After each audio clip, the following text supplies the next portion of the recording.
মমতা বন্দ্যোপাধ্যায়ের বিরুদ্ধে কোনো কথা বললে জিভ ছিঁড়ে নেবে প্রমীলা বাহিনী। ঠিক এইভাবে বিজেপি নেতাদের রবিবার হুমকি দিলেন সিউড়ি বিধানসভার বিধায়ক বিকাশ রায়চৌধুরী।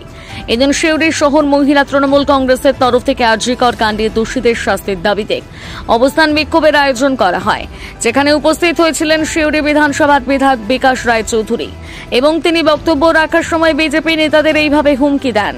তার বক্তব্য, কিছু বিজেপি নেতা রয়েছে যারা শুধু মমতা ব্যানার্জির ফাঁসি চাই বলে চিল্লাচ্ছে। ওই সকল নেতাদের আজ প্রমীলা বাহিনী প্রমাণ করে দিল মমতা ব্যানার্জির ফাঁসি দেওয়া এত সহজ নয়। আর ওই সকল বিজেপি নেতাদের জিভ ছিঁড়ে নেবে প্রমীলা বাহিনী বলে হুঁশিয়ারি দিয়েছেন। আরে বিচারের দায়িত্ব তো এখন সিবিআইয়ের হাতে।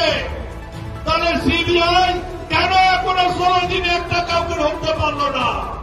ওই মুখে তো বলছেন না সিবিআই তুমি এখনো দোষীদের গ্রেফতার করলে না কেন? জবাব দাও। সংগঠনের পক্ষ থেকে আজকে প্রমীলা বাহিনী আমাদের তারা রাস্তায় নেমেছে এবং তারা আজকে বুঝিয়ে দিয়েছে, তারা দেখিয়ে দিয়েছে যে প্রমীলারা তৃণমূল কংগ্রেস মহিলা সংগঠন কত শক্তিশালী।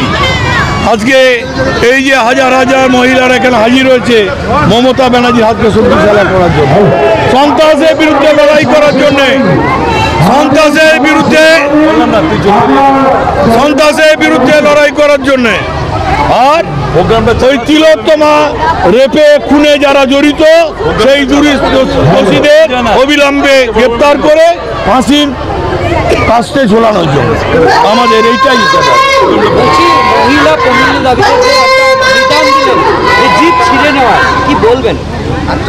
শুনুন, বাংলায় যদি কেউ অশান্তির বাতাবরণ তৈরি করে বাংলার মহিলারা চুপ করে থাকবে না, বাংলার মহিলারা আর ঘোমটা দিয়ে বসে থাকবে না।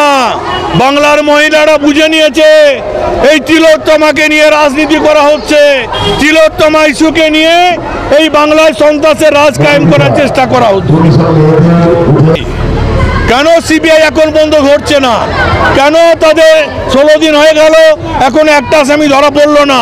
মমতা ব্যানার্জি তো প্রমাণ করেছিল, কলকাতা পুলিশ তো প্রমাণ করেছিল 24 ঘন্টার মধ্যে একটা দোষীকে, যে দোষী তাকে গ্রেপ্তার করেছে।